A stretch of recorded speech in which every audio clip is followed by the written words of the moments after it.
I think the first is, depending upon how well you want to do, and particularly if you're starting a company, you need to work super hard. So what does super hard mean?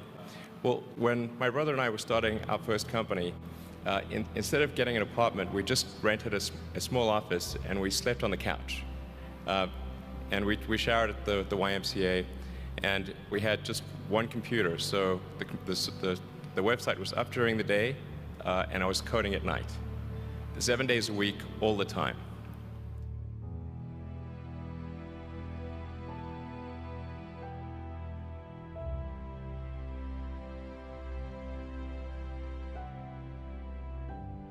Work hard like every waking hour. That's the thing I would say particularly if you're starting a company.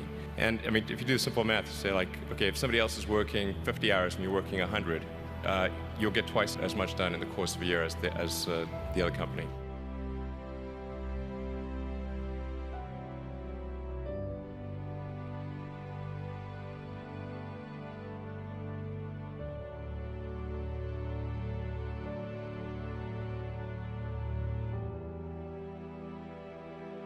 I think too is you got to make sure that whatever you're doing is a great product or service. It has to be really great. And I go back to what I was saying earlier, where if you're a new company, I mean, unless it's like some new industry or new market that, if it's an untapped market, then you have more ability to, the standard is lower for your product or service. But if you're entering anything where there's an existing marketplace against large entrenched competitors, then your product or service needs to be much better than theirs. It can't be a little bit better, because then you put yourself in the shoes of the consumer and they say, why would you buy it as a consumer? You're always going to buy the trusted brand unless there's a big difference.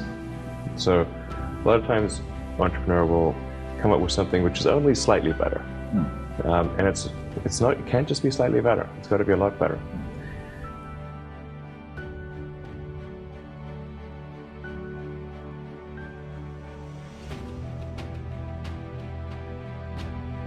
The other thing I'd say is that if you're creating a company or if you're joining a company, the most important thing is to attract great people. So either join a group that's amazing, that you really respect, or if you're building a company, you've got to gather great people. I mean, all a company is a group of people that have gathered together to create a product or service.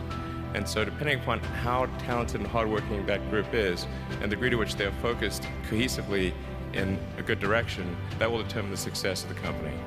So do everything you can to gather great people if you're creating a company.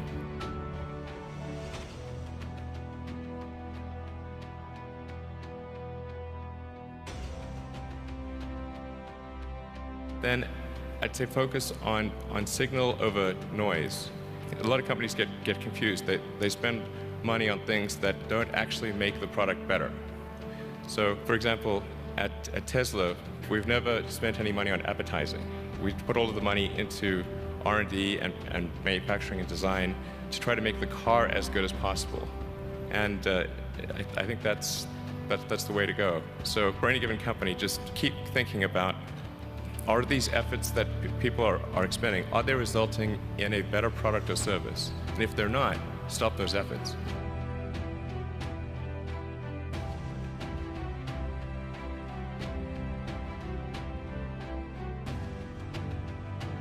And then I think that the final thing I would encourage you to do is, now is the time to take risk.